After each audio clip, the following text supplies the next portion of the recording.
ഇന്ന് ഞങ്ങളുടെ ജൂനിയേഴ്സിന്റെ വകയുള്ള ഫെയർവെല്ലായിരുന്നു. ഈ കാണുന്ന ബോർഡിൽ ഞങ്ങളുടെ PGയിലെ 2 വർഷം മൊത്തത്തിലുണ്ടായിരുന്നു.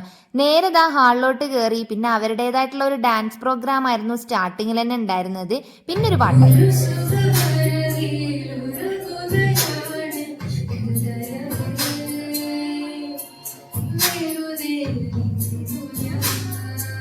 ഞങ്ങളെ സഹിച്ചതിന്റെ കാര്യങ്ങളൊക്കെ പറഞ്ഞ് സാറിന്റെ വക ചെറിയൊരു പ്രസംഗം. ഇതൊന്നും എന്നെ ബാധിക്കുന്ന ഒരു കാര്യമേ അല്ല എന്നുള്ള നിലക്കായിരുന്നു നസീമിന്റെ ഇരുത്തം.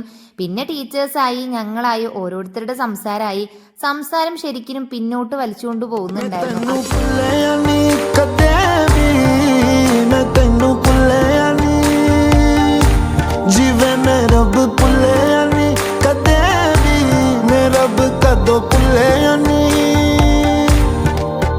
जीना चाहना तेरे लिए तेनू दिसदा ही नहीं, जीना चाहना तेरे लिए दस मैं की करा।